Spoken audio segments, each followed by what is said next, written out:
I'm going to show you today how to rehydrate your starter. Let's just jump right into this tutorial. First, you're going to empty your packet of 1/2 ounce of dry starter flakes into a clean glass jar. You can see here it's going to be about 14 to 15 grams if you got your starter from me. If not, go ahead and measure out about 14 or 15 grams. Next, you're going to be adding 30 grams of room temperature to slightly warm water. Make sure it's not too hot though, because you don't want to kill any of the good cultures that are in the starter. And also don't do what I did here and use the absolute worst pouring bowl ever. Half of it ended up outside the jar. Anyway, you're going to give that a good stir and make sure all of the flakes are nicely coated with water. Just like so.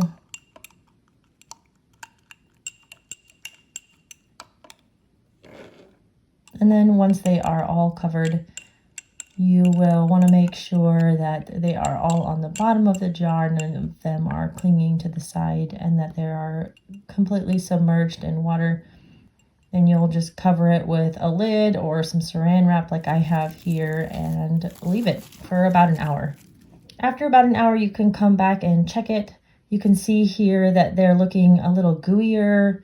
They're definitely wetter. They haven't gotten super duper soft yet, but that's okay. We're gonna mix in our flour anyway. You'll want to zero out your scale and then add 15 grams of flour.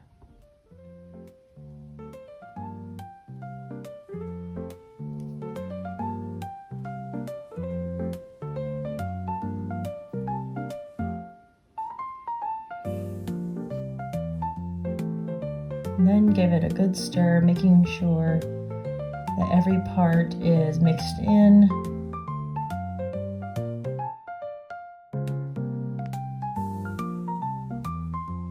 Making sure to get all those corners, or no corners, but all those edges at the bottom. And then just scrape down your sides as best you can so that all of your starter is at the bottom. You can see this is about the consistency you want. Then you'll just cover it again, and this time you'll be leaving it for 24 hours.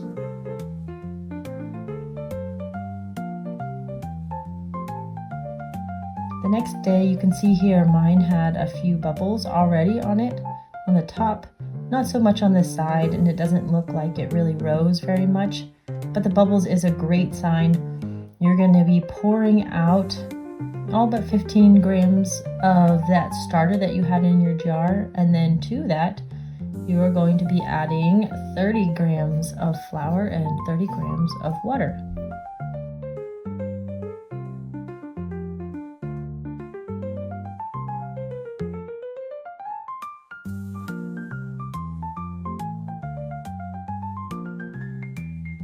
You can see here I had 31 grams of water, not a big deal. Should come out just about the right consistency. You can always add in a tiny bit more flour if you wanted to be super precise, but it doesn't really matter. Then just mix it all thoroughly and scrape down the sides as best you can. Cover it with saran wrap and leave for another 24 hours.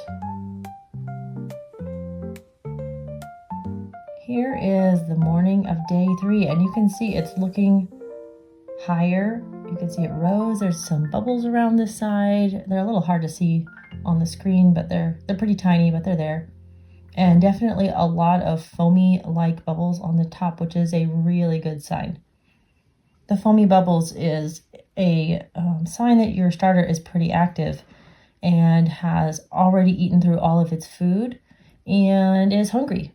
So we're going to do the same feeding that we did yesterday. We're going to pour out all but 15 grams of starter or so. And then you're going to add that 30 grams of flour again, as well as the 30 grams of water.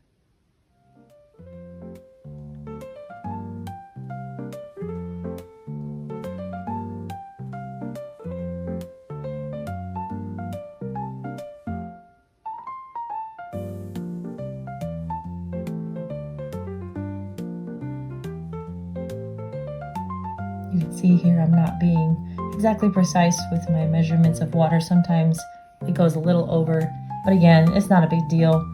If you're worried about it, you could add a couple more grams of flour to match the ratio to water, but I haven't found that it really makes that big of a difference. Stir again, just like yesterday, to combine everything, making sure to incorporate everything all together. And then you'll cover with saran wrap and leave for another 24 hours. Okay, I wanted to show you, this is the afternoon after that feeding just now. And this was about, let's say 6 hours later or so, and you can see it's already doubled in size. I'm trying to show you the bottom here. The bubbles that are kind of clinging to the side, you can see there's a structure in there.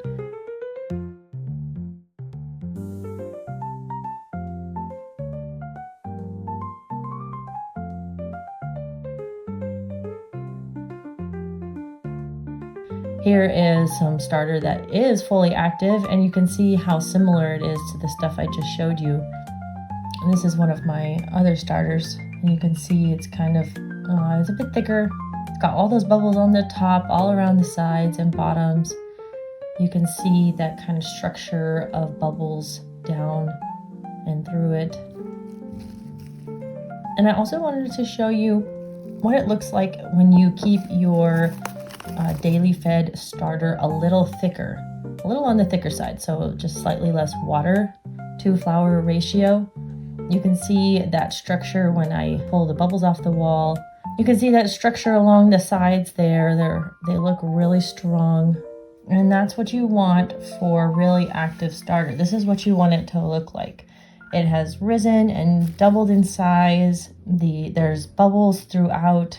And that's how you know you're ready to move on to daily feeds.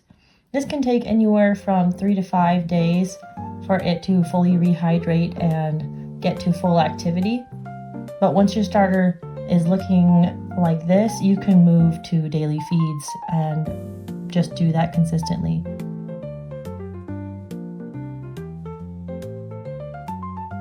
So that's the tutorial.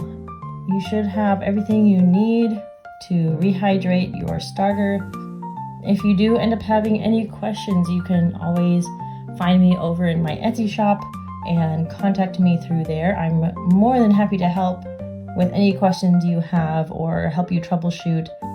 I want everybody to be able to succeed with their sourdough and their starter, and I do know it can be kind of confusing at first to get used to the whole feeding idea and cultures. So just shoot me a message over in my Etsy shop.